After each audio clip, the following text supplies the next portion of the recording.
Coming up first is the Bucky's Fire, which was, blimey, I don't know, 5 years back. And Peter came in drunk. At this point, he's quite high up in his alcohol career, and he fell asleep in the flat. He's in a very bad way. Simon's in the flat, and he's so drunk he's got a cigarette, and he drops to sleep, and the cigarette falls out his hand, and then. And it was great, you know, we're filming a fire scene, and it was a good few days to do that, and it was very warm and very close to that fire at points. And I say, well, it's very close. They said, oh, you're all right, just lie there, you'll be fine.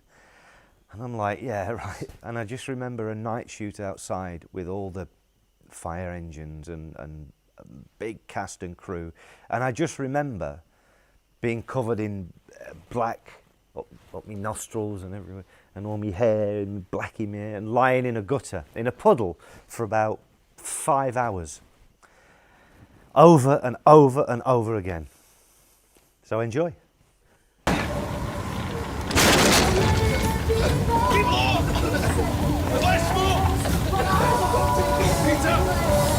Get the boy! I'll get pizza.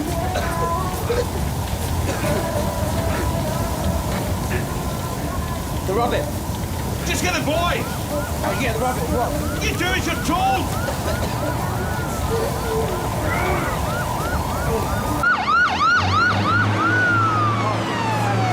God for that.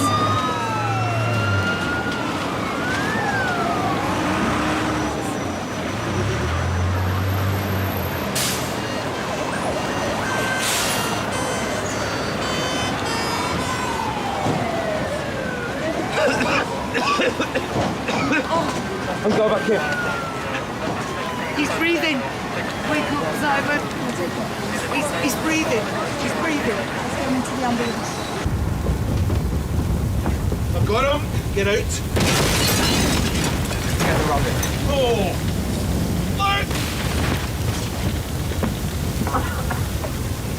He's still in there. Right, could you all move back with the others, please? Where's Ken? Move back, folks. Thank you.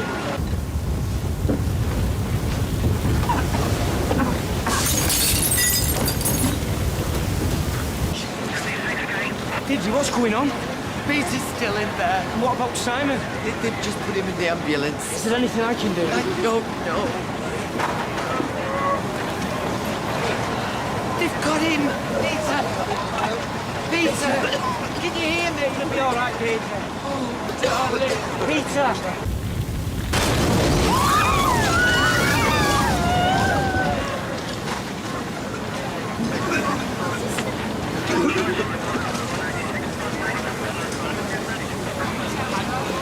I should go to the hospital. Will you ring Ken and tell him what's happened? He's not got his phone on. I don't know where he is. No, you go. I'll find him. The next one is a scene with Peter and Leanne, and it was after they opened a bar together, and it was called then, it's now Nick's Bar or Nick's Bistro, but then it was the Joinery that Peter and Leanne bought together, and it was the opening night.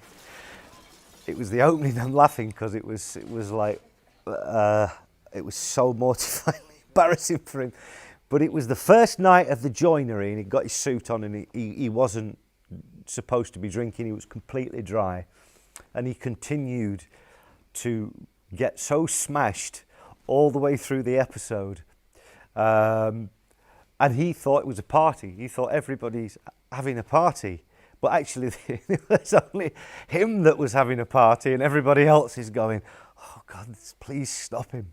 And I remember that feeling doing it. I wanted him to stop. Please stop. You know, but he was having such a good time.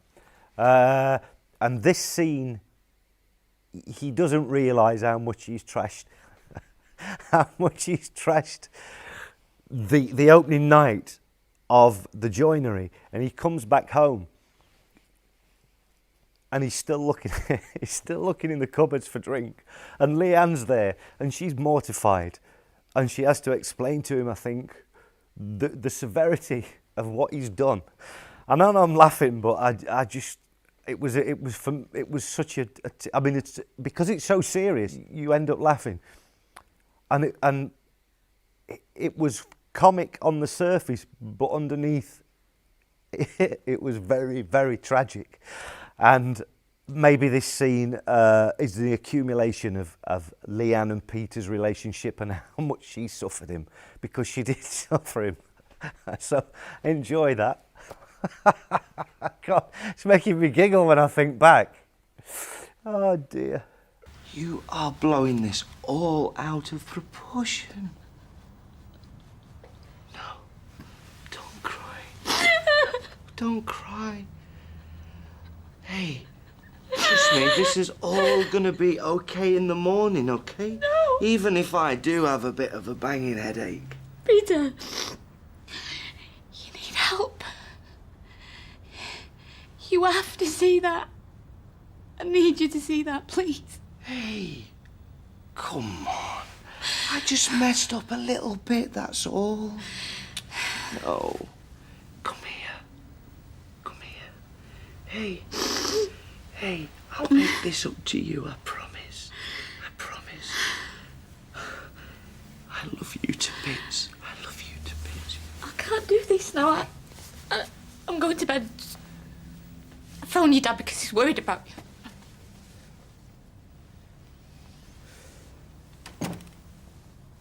So this next one up is the AA meeting with the Barlows, when Peter's in AA and they have an open day and all the family are allowed to come in. For me, I'd like to dedicate this one to Maggie Jones, because she was great, Maggie, and very, very funny, and I still miss her. So it's her scene, really. So really, I hope you enjoy and remember the brilliant Maggie Jones. I think you're right, Ken. Yeah, but trust in any family is vital. Deirdre, I'm trying to be honest here. Honesty and trust. Two things you're a world expert on, eh, Ken? Ken recently had an affair with an actress. Oh, it wasn't Nicole Kidman or Glenda Jackson. She lived on a tugboat. It was a barge. Is there any wonder why I drink? Drank, Peter. Thanks a lot. So this next one is Peter and Carla. I mean, there's so many. Like me, we thousands of scenes, but this particular one that I thought kind of summed up their relationship. Underneath it, they've got something very deep, and this is why things ended up like this. So enjoy that.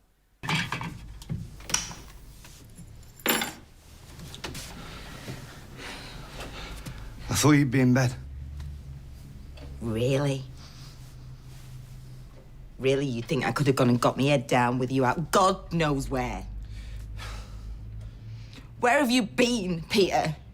Don't even think about lying to me because Rob saw you in that hotel. What were you even doing there? Tell me. Can't you guess? Can't you see? You really need me to spell it out? Yes, I do. Yes, I do need you to spell it out. Because unless you actually tell me, I don't think even I'll believe it. That when I was looking at our baby for the first time, Peter, for the very first time, you were out. Come on, that's your cue. You were... I was drinking. I was out drinking. Yes, you were out drinking. So, did you even intend on coming to the scan? Did you forget about it? Were you out the door as soon as I left? No, look, it wasn't like that. It's complicated. It's not complicated. It's not really, is it? I'm so sorry. Don't you dare say sorry. Don't you say that. Don't you dare say you're sorry. Don't say if you don't claim and mean it. I do mean it. I do mean it. Oh, well, then there's no hope sorry. for us, then, is there? I'm sorry. What hope is there?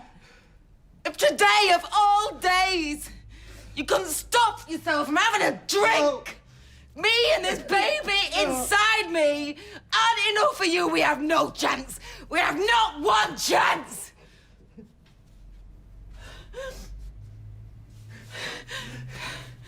Our beautiful baby, in case you're interested.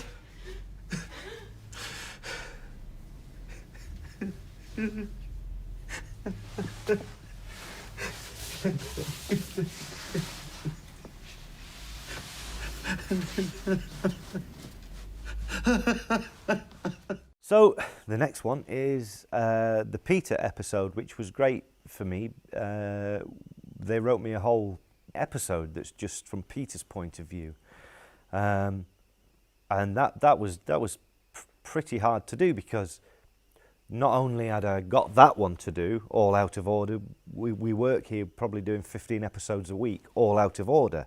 But actually, it came together well, and I thought it was a pretty good effort, and I enjoyed doing it, and it gave us a little kind of a deeper insight into Peter. And I enjoyed a lot of the stuff in the episode, because it's all the stuff that we don't normally see, but it's a whole day with him, which was very flattering that they wrote it for me, and I enjoyed doing it. And I think he did fall off the wagon. He fell off the wagon because his sponsor in hospital died, on which he found out in the AA meeting, and he was very close to him. I don't understand what happened. He was fine. Well, apparently he discharged himself from the hospital, walked across the road to the nearest pub and ordered a large whiskey. An hour later he collapsed. They rushed him back into the hospital, but he didn't make it. Peter, you right? He had alcoholic liver failure. Doctors were amazed that he lasted this long. But we were talking, you know, and then we made a deal that... I'm sorry, I should go. Where are you going? I don't know. Home.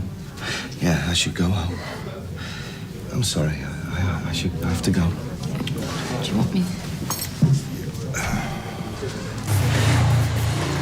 No, really. Look, honestly, I'm fine. I just, listen, you go to bed, eh? And, I'll be home in a bit. Hey, give Simon a hug for me, will you? Okay. Yeah, I love you too. Bye.